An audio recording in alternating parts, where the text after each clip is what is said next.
I am Arti Kashyap, and I work for IIT Mandi. I have been working with IIT Mandi for last 10, more than 10 years, and I have joint appointment in School of Basic Sciences as well as a School of Computing and Electrical Engineering.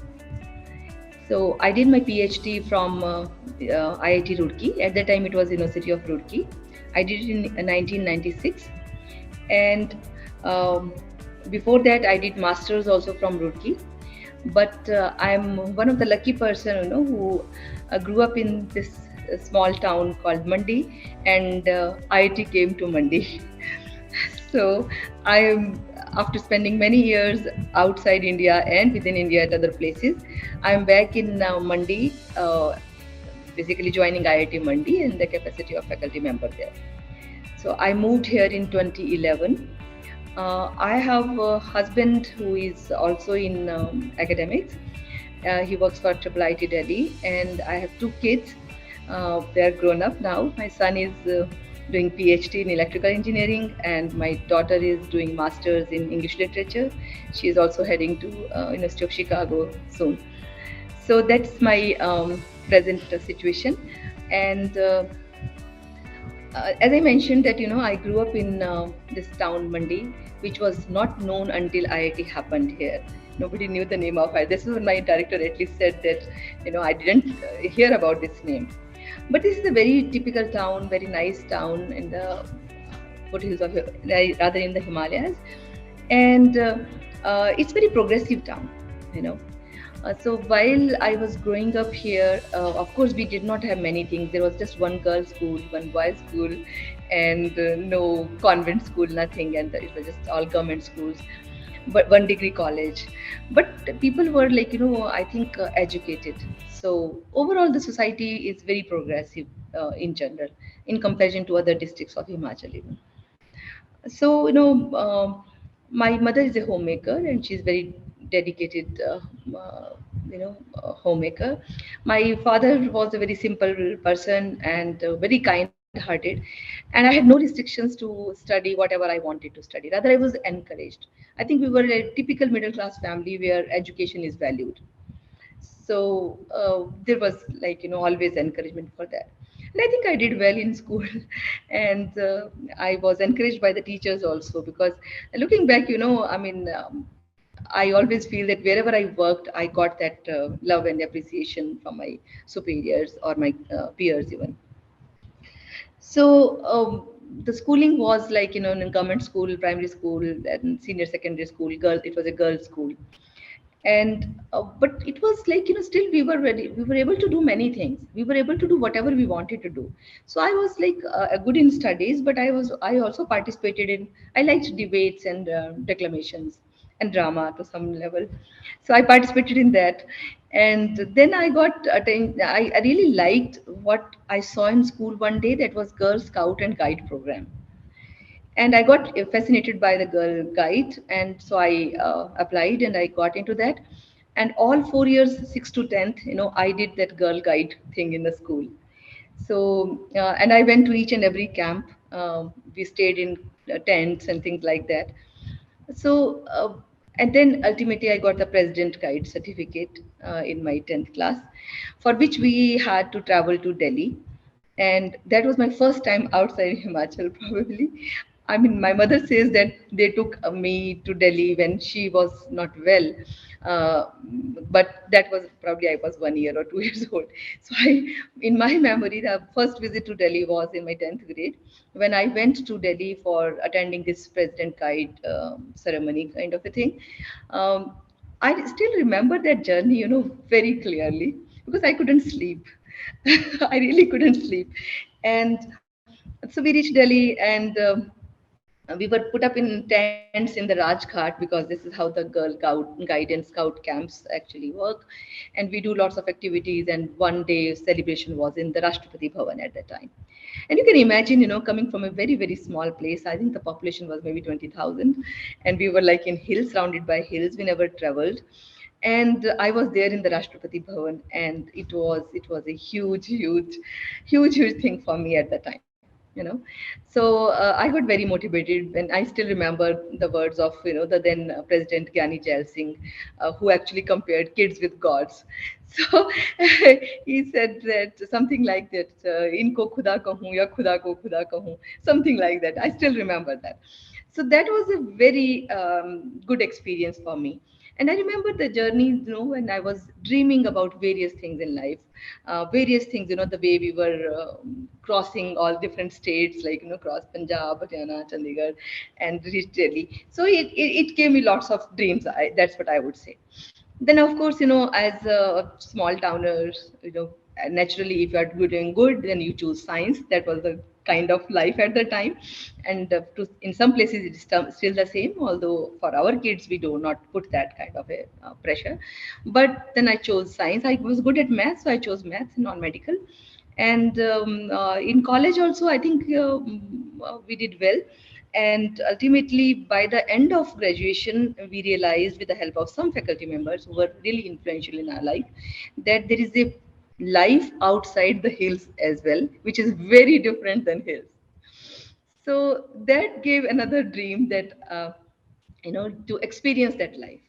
So when I completed my graduation, uh, then I applied for masters in different places, Punjab University and a couple of universities in Himachal. I got admission practically in all the universities in Himachal, but then I also applied to University of Roorkee. Somebody just told that you can try that also, that's a good place. It was just a hearsay, it was not even a systematic planning. So I just wrote exam for that and I qualified that. That changed the life. That really changed the life, because then I reached Roorkee for my masters, where I continued for my PhD also. So I think, looking back, I see that uh, as a girl, I never felt in this small town, even in that era, 80s and 90s, that I was blocked for any educational activities. But at the same time, of course, there were societal pressures. For example, when I wanted to join PhD, there was a pressure from, the society in general, that girl doing physics, PhD in physics, and I mean, what will you do with her? She won't get married or things like that. But my father said that I don't worry about that, and I want her to do whatever she wants to do. She has qualified national exams, she's getting scholarships, so I want her to pursue her career whatever way she wants. So that's the kind of support I had from the family. So after finishing my masters, then I got admission into PhD program, because I qualified the GATE exam. And while I was doing PhD, I think I went through lots of changes, internal changes, that I was not able to comprehend that what kind of life I will have ahead of me. Uh, I mean, lots of my friends were like, some got married and some were doing things in and around Mandi. But I chose to do PhD, and I just was, I think, processing many things at the time. And then there were a couple of tragedies at the home front also, and that were so those were sort of, so I didn't have support, so to say, from home front at that time. Of course, they didn't block me, but I couldn't discuss anything with them. I couldn't plan anything with them. They just wanted to see that I am happy, right? So I had these struggles, that okay, even if I am not happy, even if I have facing workplace challenges, but I have to keep it within me. I just wanted to mention one more thing, that it's not that the life is like, ups and downs all the time. Even when I was in high school, we had few tragedies at home and few setbacks at home, and at that time, even, I think I started thinking why the way things are, and how these things, I mean, who controls all these things, what is happening. So I was not able to process those things, and somehow, I developed this habit of writing a diary. It helped me sort out my feelings. And when you asked me that, that I should share my story, I it took me a while, but then I decided that I will share one of my poem I wrote at that time when I was in high school, struggling with my internal thoughts. Because now I think I'm pretty confident. My daughter is also a good writer, and I shared my diary with my kids also probably a few years back. So now I think, and I would like to read it out if that's okay. The poem says, Sameer होती अगर मैं तो कभी मंद मंद बहलाकर सहला देती हर उदास मन को और कभी अंधड़ बनकर उड़ा ले जाती तमाम बुराइयों को सलील होती अगर मैं तो कभी रिमझिम बरसकर तृप्त कर देती हर प्यासे मन को और कभी स्वच्छ कर जाती इस धूल सरित धरा को रवि रश्मि होती अगर मैं तो कभी तपस से अपनी शक्ति दे जाती हर शिथिल मन को और कभी सुनहरा रंग दे जाती तमाम अच्छाइयों को प्रकृति होती अगर मैं तो कभी सुंदर रंग भर के सजा देती हर खाली मन को और कभी शांत कर देती हर उफनते तूफान को मगर मैं तो कुछ भी नहीं मगर मैं तो कुछ भी नहीं पर रंज ना होगा मुझे अपने कुछ ना होने का जो क्षण भर को बन सकूं पर बन सकूं कभी समीर कभी सलिल कभी रवि रश्मि और कभी प्रकृति so this I think poem I felt like sharing because I still believe in the same values. I still carry the same compassion, where I think that whatever little good I can do, I should do. I have this urge, a compelling urge to do something, even if it is a little effort, even if it's like, very, very small effort to make a little bit, impact on anybody's life. I would like to do that. And so this, as I mentioned, that from childhood, these thoughts were, these internal struggles were happening. And while PhD, again, some tragedies struck, and these things, again, I wrote some more, but at the same time, I was engrossed in PhD, and I was also thinking that how to move forward, what is, what my life would be ahead. And that's where when I met my husband now, that he was my senior, and we got into a very serious relationship from day one, I would say. And then we have now two beautiful kids and a lovely family. I'm very happy about that. He was also we were in the same group, and uh, I think we had a natural rhythm to understand each other, and neither he stopped me from anything nor I stopped him from anything, and we chose whatever we felt is good for the family. So when I finished my PhD, we had started applying for postdoc. That was just what everybody would do, and we did have offers, but at that same time he got a government job. And government job in 90s, rather there were no private jobs in academics at that time, and having a good government job was like, eventually we want to settle down. So we decided that he should take up that job, and he took that job, and I was very happy settling with my family. First year we had first son, and after another 2 years I had my daughter. So life was good, and but as you know, I had grown up with this thing that I had to do, I had to be in academics or do something. So I was teaching part time and also doing research part time, but I put it on the back seat, and I think I enjoyed the motherhood for 4 5 years. And I did not look for permanent job. I did not look for any other position. I was just happy whatever I was getting in the same town where my husband was working. He was working in Jaipur, NIT Jaipur. So whatever I got, I did that. But then after 4 5 years, when kids were like, your son started going to school, daughter was 1.5, and I already started feeling that it's time to now, get back to business again.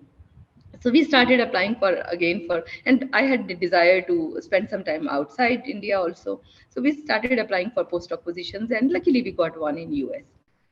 And again, the very interesting story. So we applied to various places, and we both of us got offer from Korea, one nice university, I forgot the name. And then my husband got offer from US. And once again, my mother was saying, in Korea you both have offer. And I said, no, no, no, but US offer is better, so I'm going with him. And I never chased my career that sense. I just followed my heart, I would say. So we went to US, but luckily again I went there and he joined, and then I got goes to department with him. I meet people. I tell them this is what I have done. I had good PhD with good publications, and I want to work. I did not say that I need a position. I said I wanted to work, and I just need access to library and things. I wanted to restart basically, and I met very good people over there. Very good people. And so initially for a few months, I started working sort of part time there also. But I this is what I liked in that system. The director of the center realized that I am actually doing very well, and they created a position for me. I mean, my husband had an offer, and I went there. I started working, and then within 3-4 months, I got my work permit and then a position. And I was also full time postdoc over there. So, and that association actually continues till date,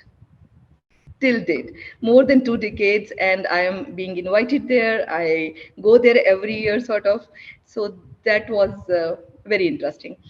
So after doing postdoc again, then a couple of years of postdoc, then I changed place. And then luckily for me, I think in Jaipur, Mr. Mittal thought of opening up a very good institute, which he thought that should be better than IIT in many senses. And the director of that institute was coming from IIT Kanpur, and he was on hunt for good faculty in US. So somebody told me that there is this place in Jaipur now, maybe you should try. I just sent my CV, and my director said that I'm coming to US and I would like to meet you. And he came to my place where I was doing postdoc, and he offered me job. So I came back to Jaipur again, and then had a permanent job. It was nicely paid and close to home, so everything worked great. And kids were going to very good school. Everything was good. But then IIT happened in Mandi. Now again, my husband says that, hey, come on, you have IIT in Mandi, and you came out of Mandi and you went to places. It's time that you should go back. And he was the one, we had a fight about it. I will be very honest. we had a fight about it. I said, we have everything set up here. Kids are going to school. And he said, don't worry, kids adjust to everything. So I applied and I got the job.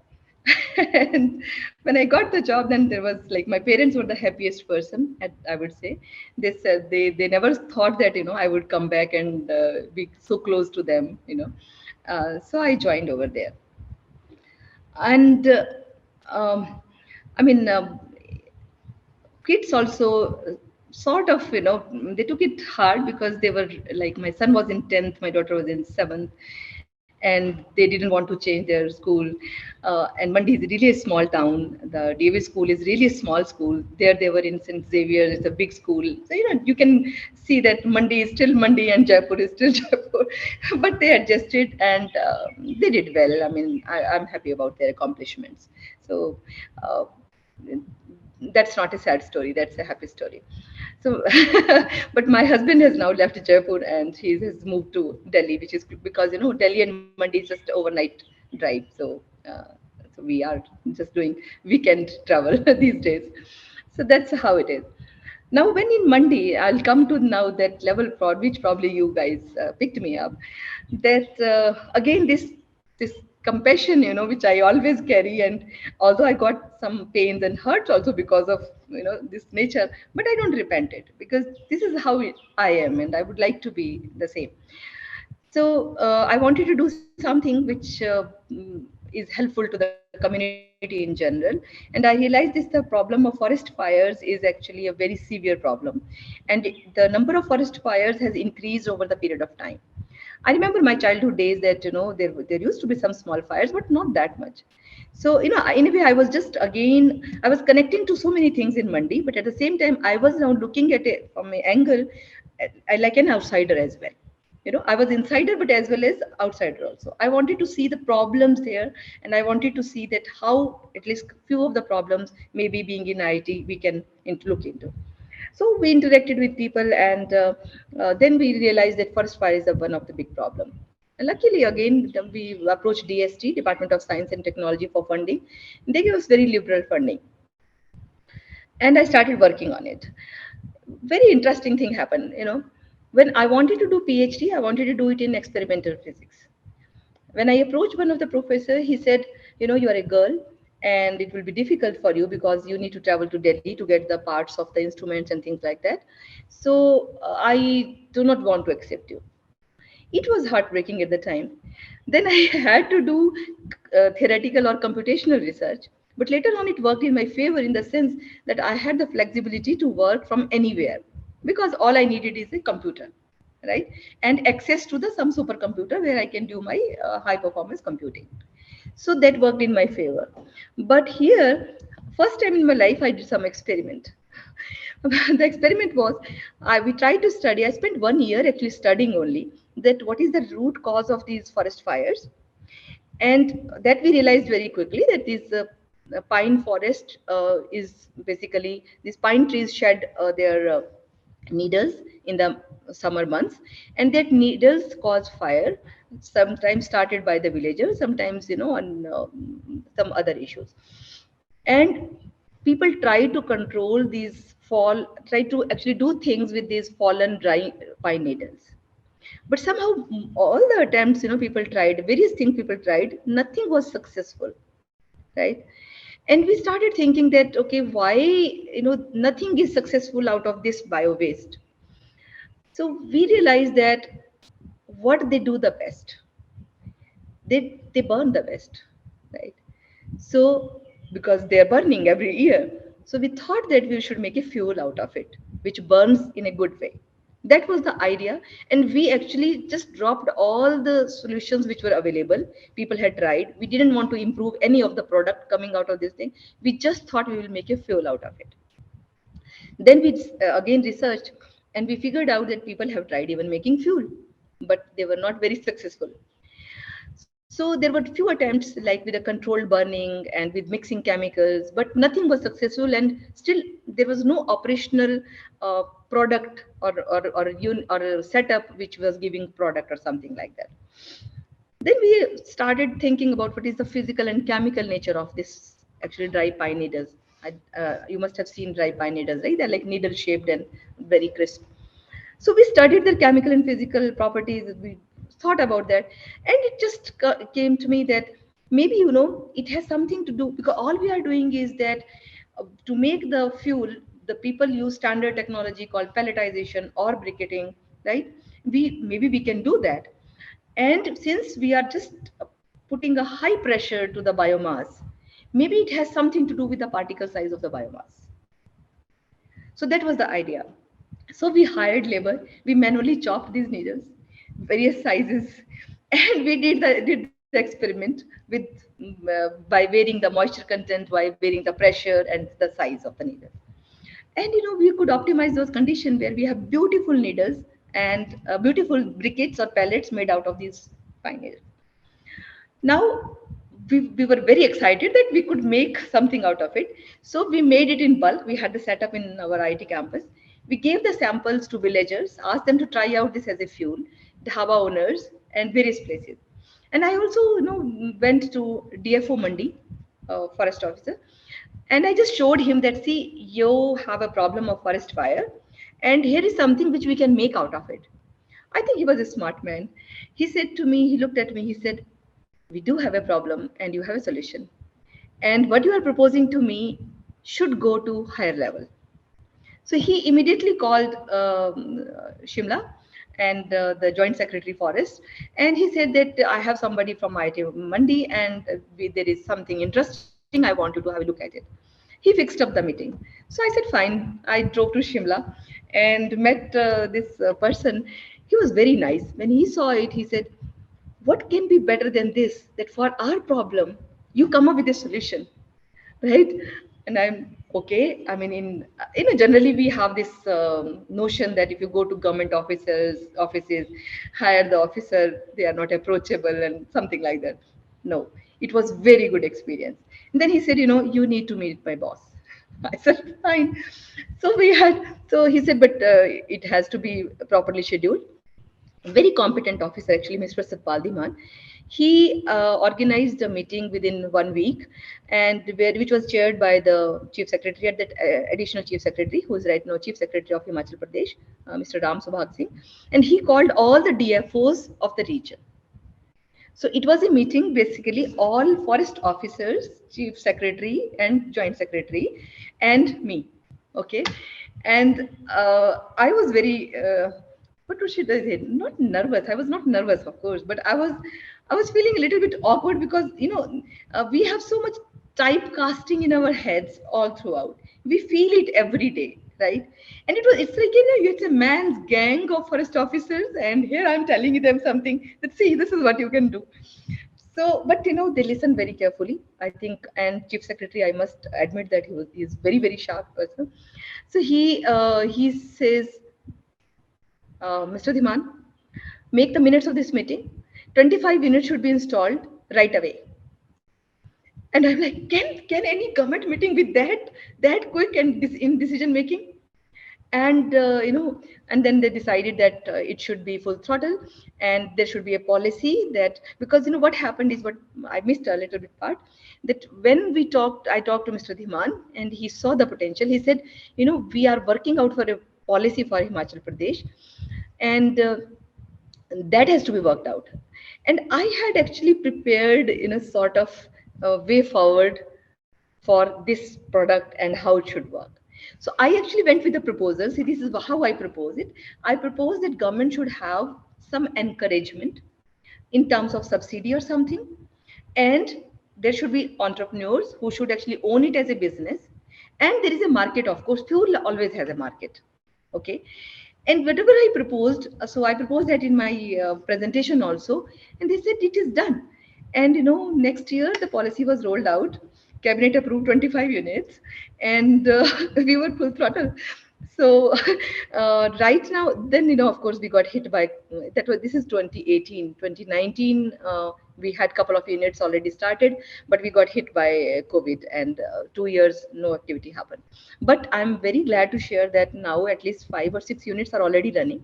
People are making money out of it, and more units are coming up. And this year, interestingly, I have a company based on Gurgaon who approached me, and they said that they want to actually brand it because it is coming from pine needles purely, and it's a good fuel in terms of calorific value. Its calorific value is higher. So what they realized is probably that briquettes are available in the markets from the sawdust also, from other biomass also, but they have very low calorific value. They are not good fuel in that sense. But this one has calorific value almost double than the sawdust briquette. So they feel that it has to be branded in that sense, so that people can see that basically you can get more money for by selling these. Okay, that's what they are trying to do this year, and they are also trying to calculate the economic impact. But it's a very very interesting story, and I always said that all throughout my life I did computational research, computational physics, and only experiment I did it's so successful. So but in this whole thing, I think one thing is that, okay, we could do R&D, and this is what we do in country, in a good institute, so everybody is doing good research. But actually getting it accepted by the government in the form of policy, and then taking it to the field and getting it accepted as a social phenomena, this whole chain probably is very difficult. This is what I realized. It took a lot of time, but now today I'm happy. But there were times when first unit was setting up, and I was like, I have started all this because of me. This policy has come up. Government is giving subsidy. What if this fails? What if people are not happy, right? I mean, because it's a social experiment now. It's not like experiment in my lab where I publish result and that's it. It's a social experiment. What if it fails? So that was my worry. But now it worked very, very good. And recently, last month, actually, Jammu and Kashmir government had also invited me. They had 1 day workshop where they wanted to have technologies which can actually be adopted easily. And I think they the same day, their chief secretary, they are actually the meeting was under the leadership of chief secretary. So they decided 10 technologies to be deployed immediately, and mine was the first one of them. So so J&K is also doing that, and I'm hoping that Uttarakhand government also takes it up, because they do have a policy which is very ambitious, and probably because of that, I think it's a little bit impractical.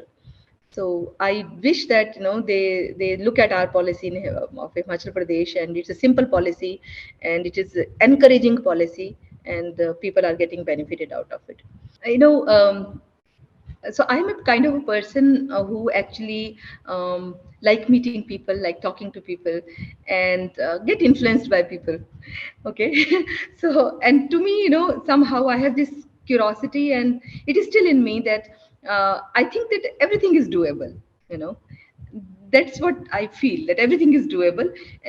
And uh, when I was in school, say for example, my math teacher was very quick and very strict. I liked her. I really liked her, and I thought, yeah, I can be that quick too. Okay. So when I was in college, I met a few teachers who were really, really very good, and one of the professor was actually very good. He had huge impact on the way I carry my profession, I would say, because he was a very good teacher, very good storyteller. He would tell each subject as a story, and I guess that stayed with me till today. I like to tell things in the form of story, even in class today. So that had a huge impact on me. But what when I went to Roorkee, I was mesmerized by the whole aura of the campus and the professors who talked big things. But somehow, I always was um, lost a little bit in figuring out what I still don't like. Okay, and I guess I get got this thing that I try to most of the time I try to see that what I don't want to be and what I want to be. Okay.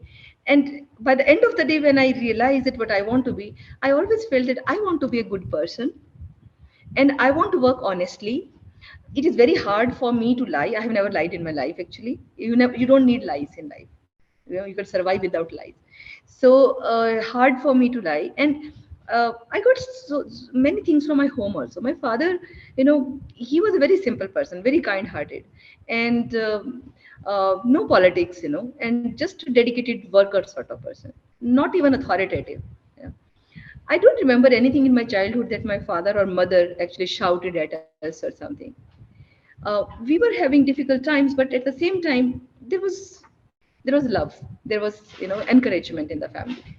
I think that made me a positive person in general.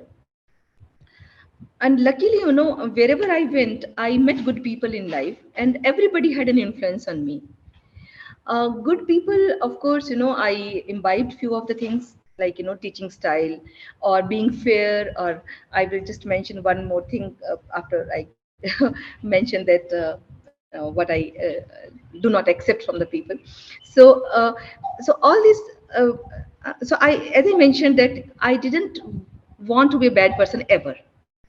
Okay, at the cost of, I don't believe that I want any materialistic gain at the cost of losing my inner, uh, whatever I am from inside. Okay, that has worked in my favor, because uh, by the end of the day, how do you measure success? You measure success, maybe some people measure it differently, but I measure success that if I'm happy with myself, if I am made peace with myself, I love myself, right? And I am enjoying my journey, right? I'm a successful person.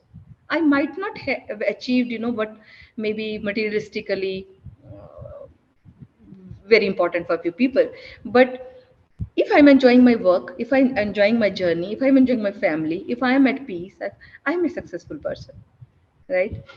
So what shaped me up into sort of this kind of consolidation of my what I am now, I think my US experience helped a lot.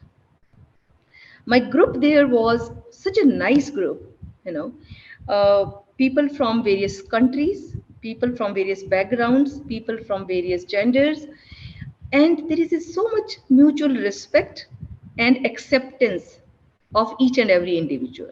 See, when I went there, I was a young lady with two kids, and it didn't matter to them. What mattered was that I was working and I was willing to work and I was good at my work, right? Here, unfortunately, this is where I feel a little bit sad about our societal system, that we actually categorize people based on everything practically. right? Everything, be it food, be it dress, be it family, be it caste, be it religion, we categorize people left and right.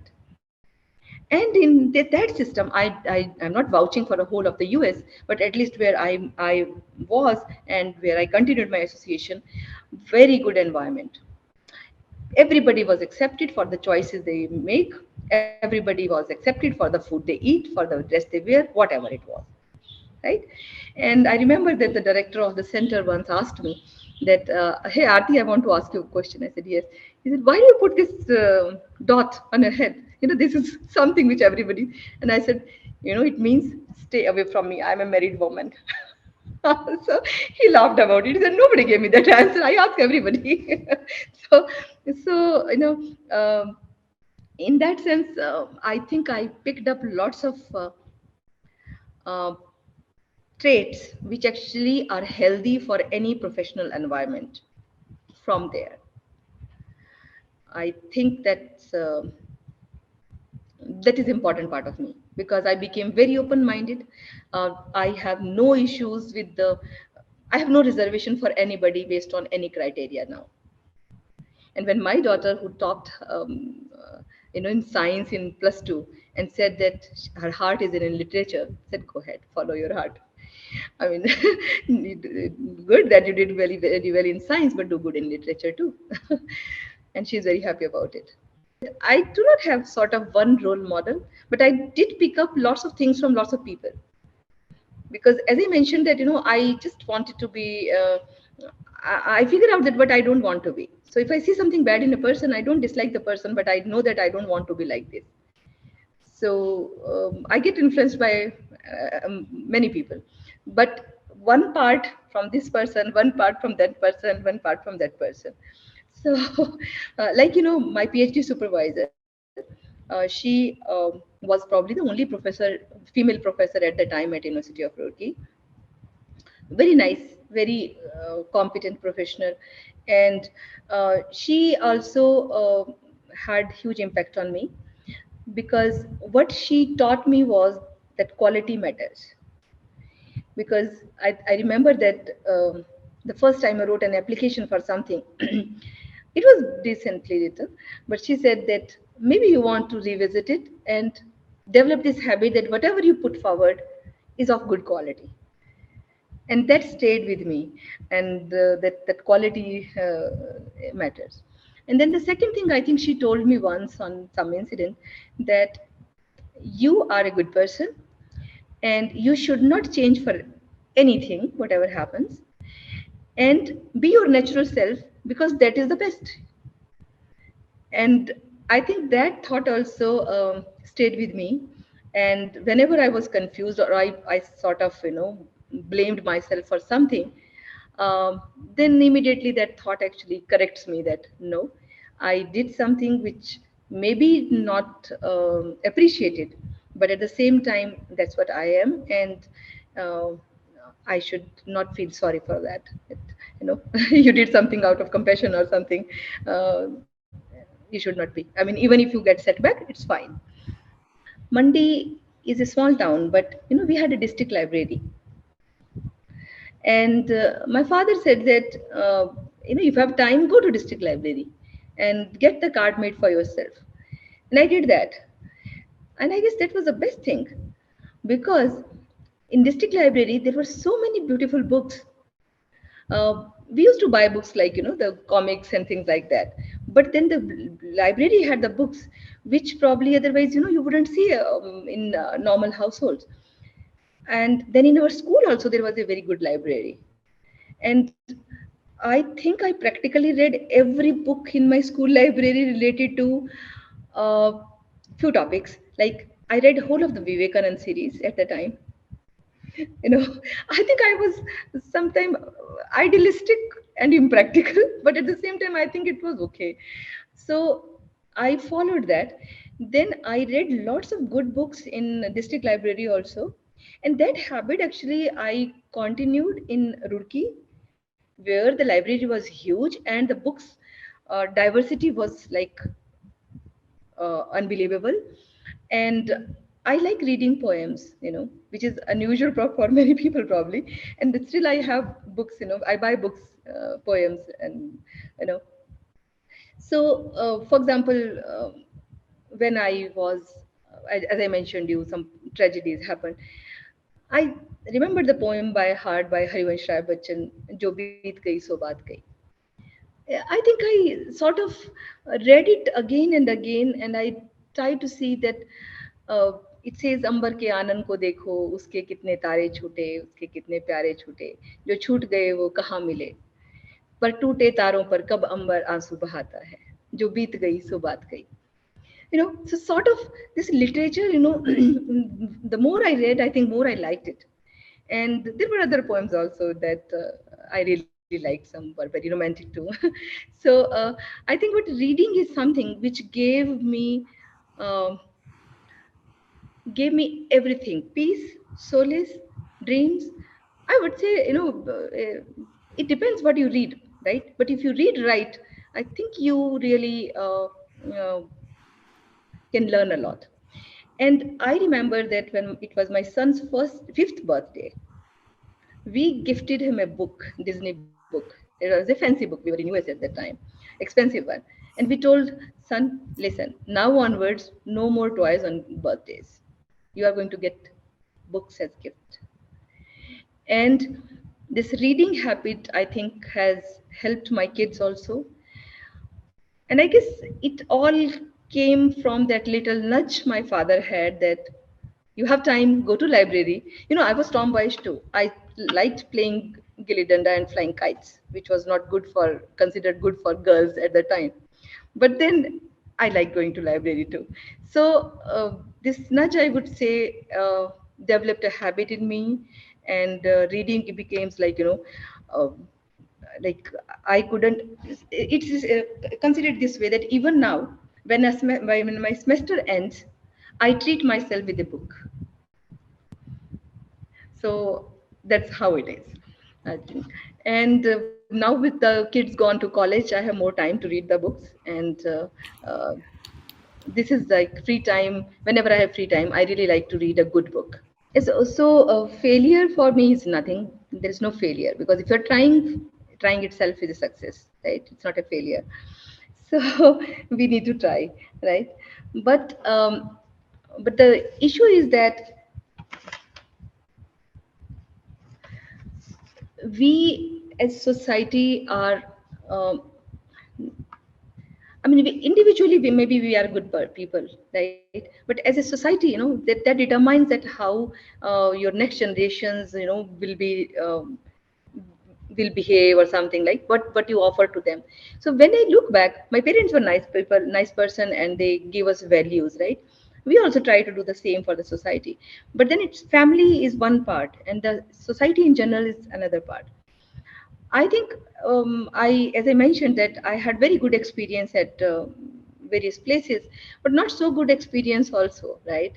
That uh, being a female, and that too with a conviction, and with a sort of zeal to do things beyond the comfort zone, even, right? You do encounter lots of resistance, and lots of unwelcome gestures from the people you expect that they would help. I'll share you one story that about this work I mentioned to you about dry pine needles. It really caught attention of many people, and it was also covered by, I think, German TV. And so there is this organization called OWST, Organization for Women in Science in Developing Countries. It is a UNESCO organization. So they invited me for one of the workshop, which was for early career awardee women in science from all over the world.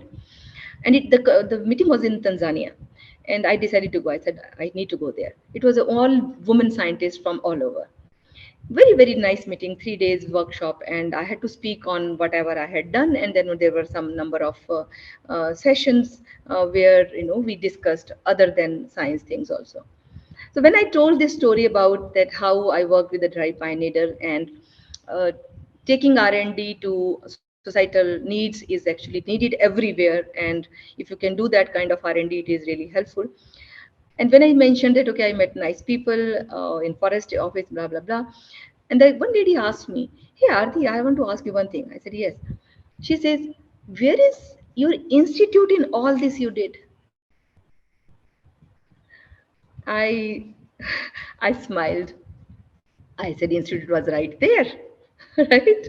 So, but let's not talk about it.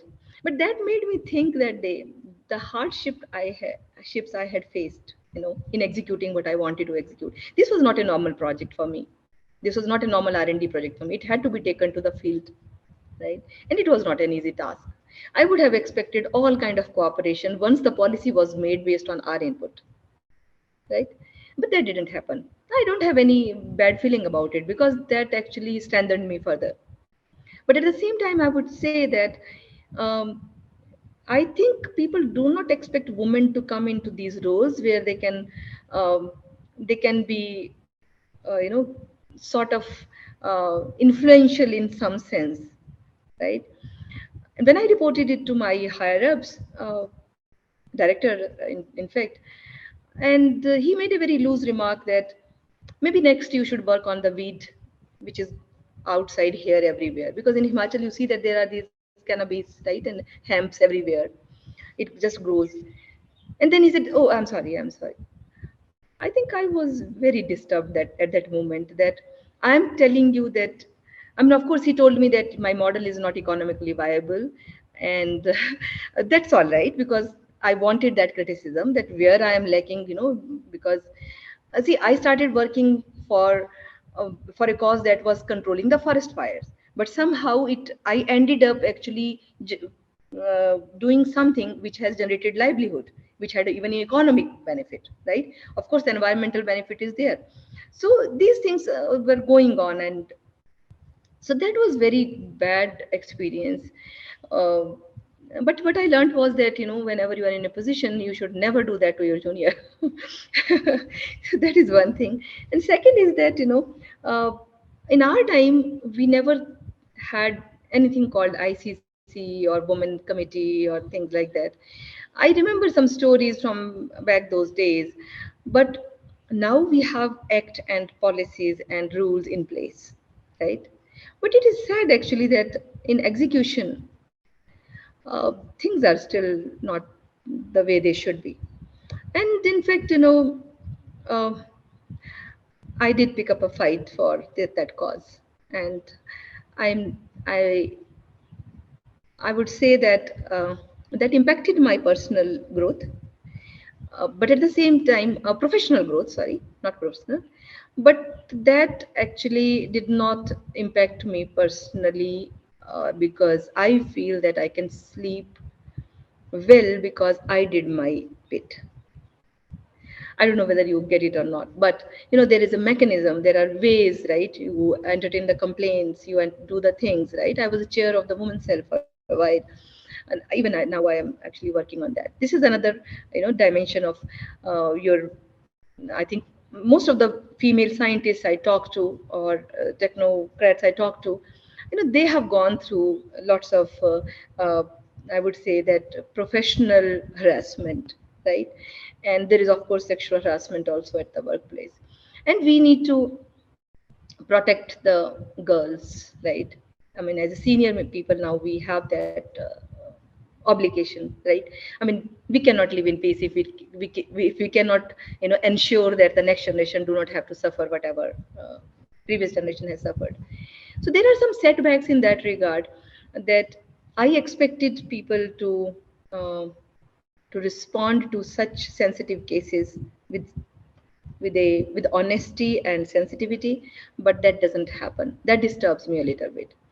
We are trying. There are a group of women who are trying that, especially the places which are male dominant, like technical institutes, where women faculty is less in number, even women students are less in number.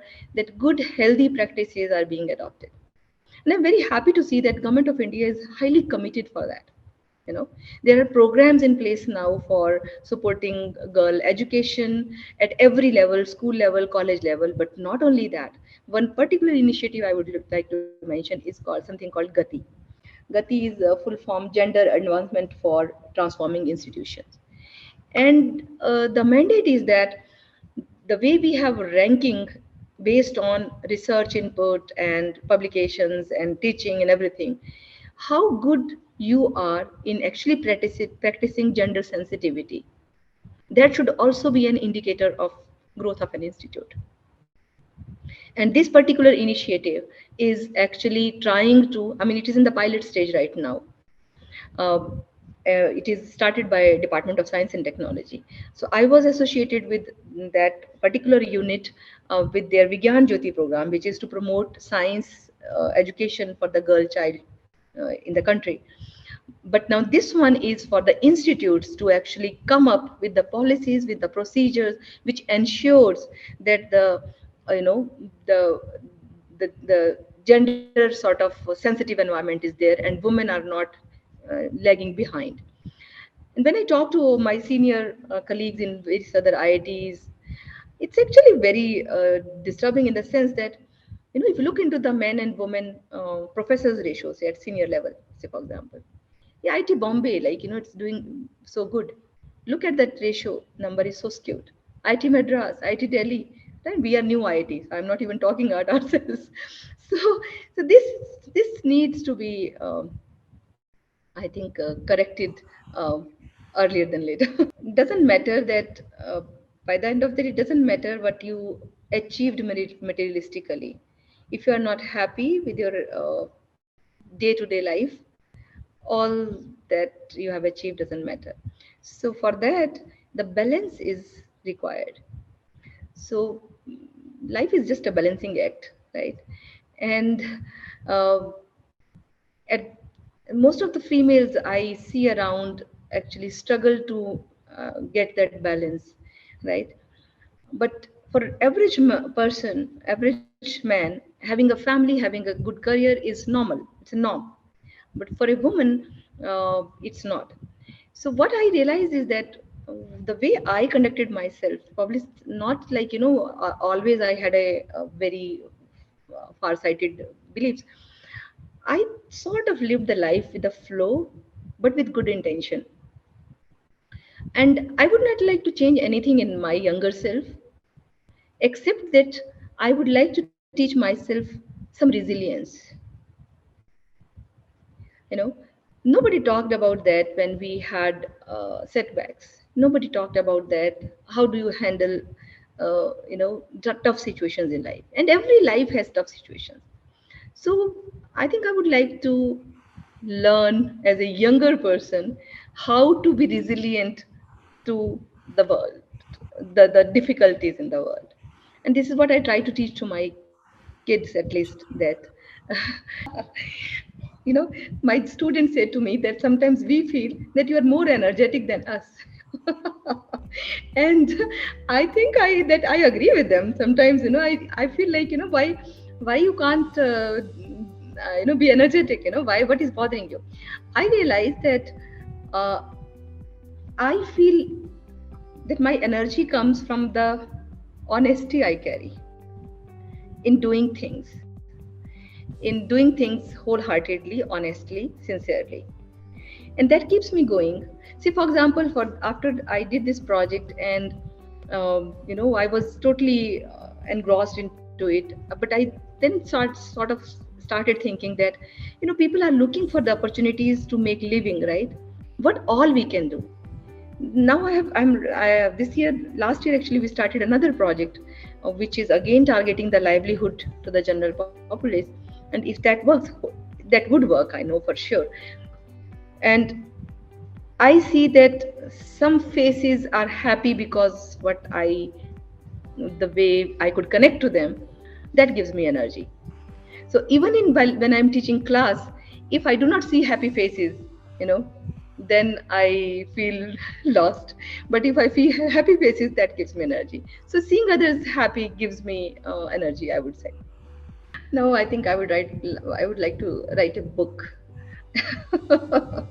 I think how I grew up. Yeah, something like that.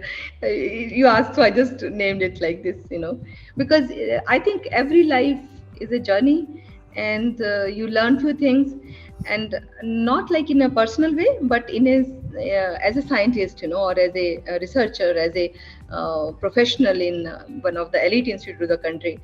How I grew up with every, with growing time, something like that, maybe, because I think that can be helpful to the younger generation, typically girls.